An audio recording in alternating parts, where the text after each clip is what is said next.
जय श्री गुरुदेव। महाराज जी, मुझ अदम पे पिछले 1 वर्ष से श्री जी की कृपा हुई और मैं यूट्यूब के माध्यम से आपकी एकांतिक वार्तालाप को सुन रहा हूँ और आज आपकी कृपा से ही उस पे चलने का प्रयास कर रहा हूँ। आपके बल से मैंने पिछले 6-7 महीने से अंडा, मांस, मछली खाना सब कुछ छोड़ दिया। महाराज जी, मेरा एक प्रश्न है। किसका है?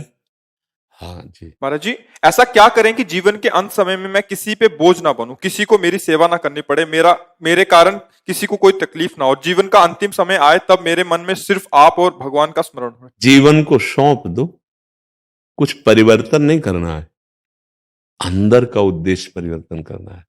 अपने को भगवत सहारे कर दो। हे प्रभु, हमें तो कुछ पता नहीं था, आपने सुनवाया। जैसे विभीषण जी कह रहे हैं, श्रवण सुजस सुनि आयऊ, प्रभु भंजन भव भीर, त्राहि त्राहि आरति हरन, शरण सुखद रघुवीर। मैं भूला था, मानता हूं, आपने मुझे जगाया। हे नाथ, आज से मैं अपना जीवन आपके हवाले करता हूं। अंदर की बात कह रहे हैं, अगर हृदय से रखोगे तो फिर वो किसी न किसी रूप में आपको संभालते रहेंगे। जब कहीं भक्त को कोई संकट होता है और कोई बचाने वाला नहीं होता, वो कोई न कोई रूप रख के आ जाते हैं और सहयोग करते हैं, अंदर से और बाहर से भी। हमको एक बार हृदय से शरणागत होना है, एक बार हृदय से, सच्चे हृदय से, फिर वो संभाल लेते हैं। तो सच्चा हृदय कैसे बने ना, इसीलिए सत्संग सुनाया जा रहा है, इसीलिए नाम जप किया जाता है।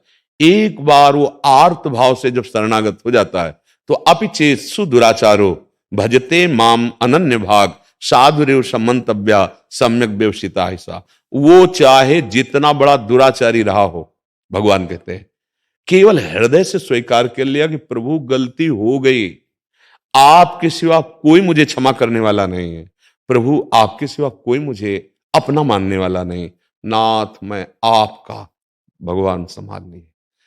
उसी को चौपाई में गोस्वामी जी कह रहे हैं, जो नर होई चराचर द्रोही, आवे सब है शरण तकी मोही।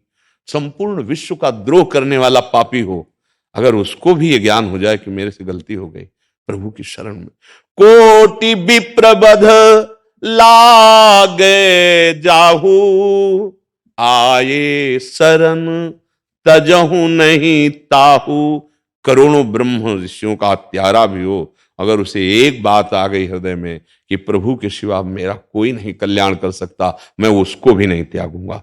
भगवान के वचन हैं, भगवान के। तो हम अगर हृदय से शरण हो जाए तो भगवान जैसे अर्जुन का रथ की बागडोर पकड़ ली, मेरे जीवन की बागडोर पकड़ लेंगे, पक्का, निश्चित समझो।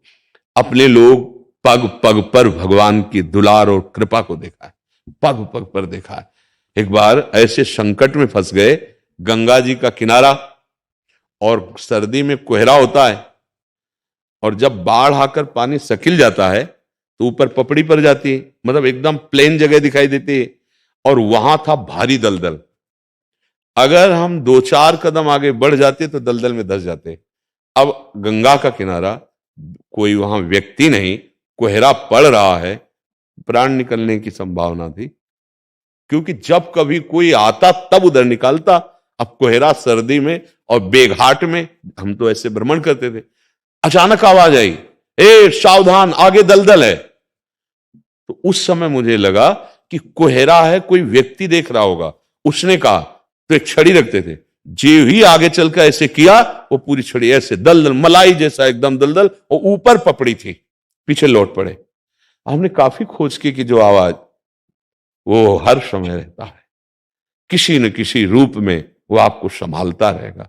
करो सदा तिनके रखवारी, जिम बालक राखे।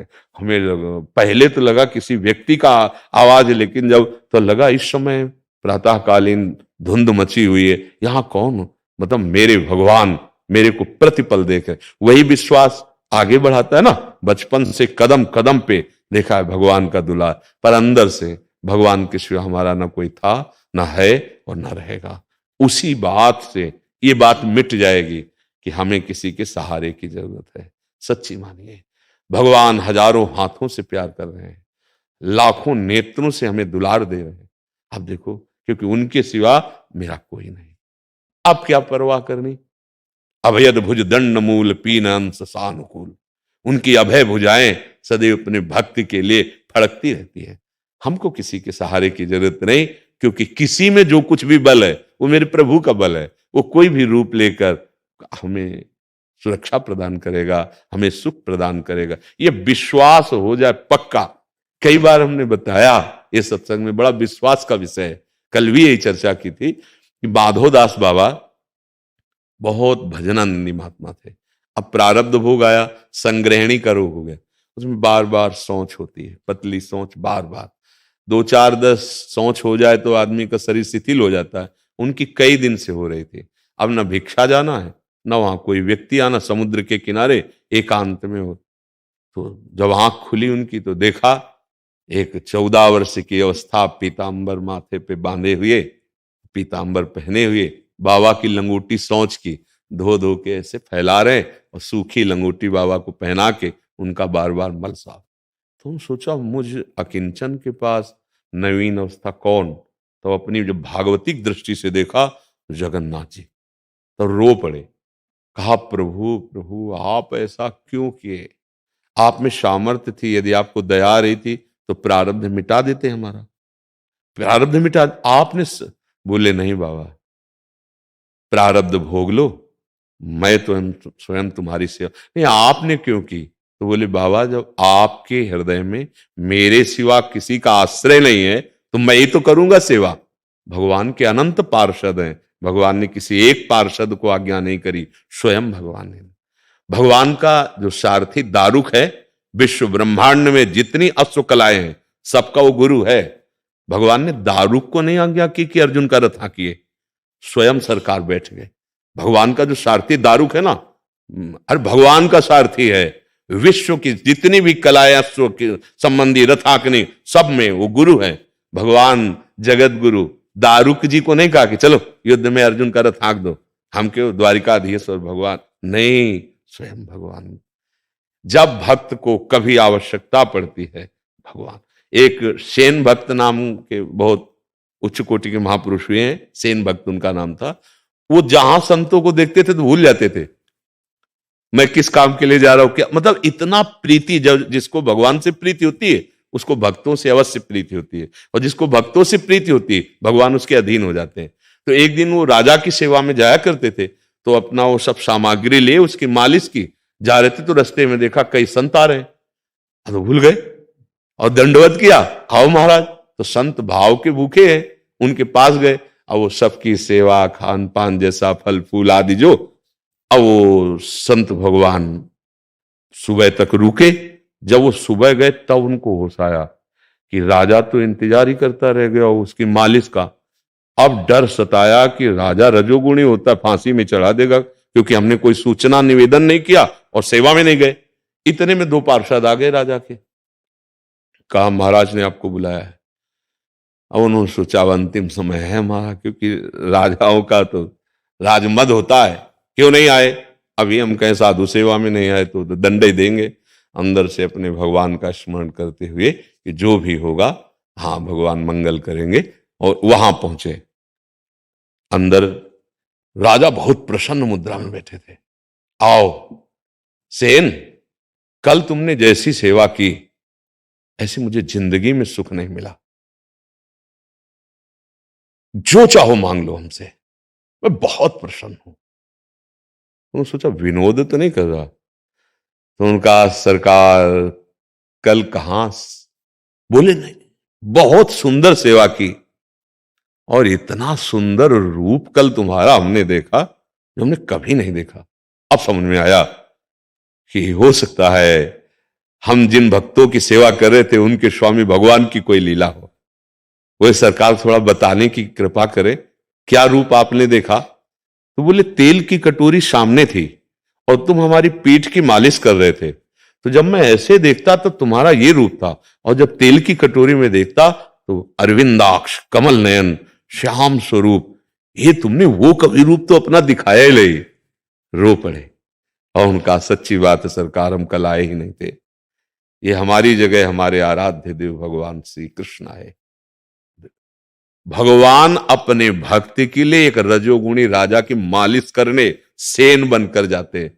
अरे विश्वास करो, ये कोई कथा नहीं है, अपने लोगों का जीवन यही है।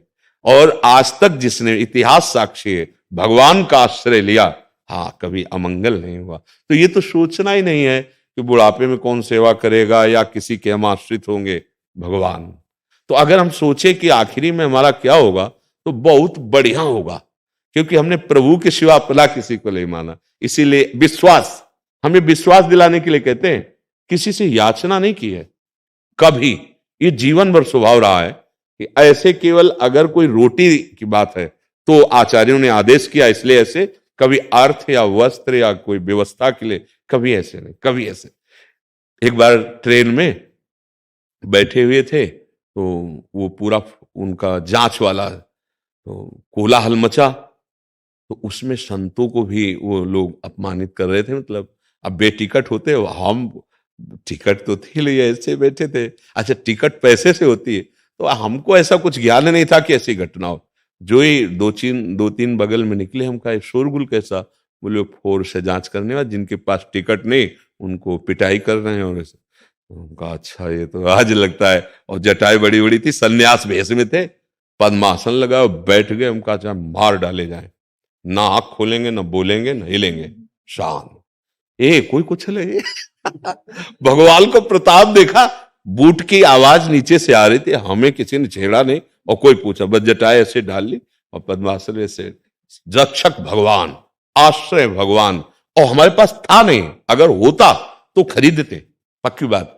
एक बार वो अंग्रेजी में बोलने वाला युवक भी तो कूदा था। हाँ, वो महोबा से जा रहे थे ना, तो उसमें हमको किसी भगत ने टिकट दे दी थी, वो छोटी वाली टिकट जो ऐसे, हाँ, और बैठा लिया था हमको अच्छे वाले में। अच्छे वाले को क्या कहते हैं? हाँ। अब वो जब वो आए तो उनका टिकट तो हम बड़े गर्व से दिखा दिया। तो उन्होंने कहा कहाँ जाना है? कहा बनारस जाना है। बोले 3 स्टेशन की टिकट है, वो कम निकल गए और ये जनरल की, और वो थोड़ा अभद्र बोलने लगे। तो एक आदमी ऐसे बैठा था, नीचे उतरा, अंग्रेजी से उनसे बात की, पैसा दिया और इतनी बड़ी कागज वाली टिकट, वो हमको टिकट दी और कहा आप आराम से बैठ जाओ। उनको, अरे कदम कदम पे भगवान का प्यार। इसीलिए वो कहते भगवद आश्रित रहो। हाँ, कायर भी नहीं बनना। एक बात समझना, क्या भगवान के भरोसे नहीं, कायर नहीं बनना, कर्तव्य का पालन करना, भरोसा प्रभु का रखना है। समझ रहे ना जी।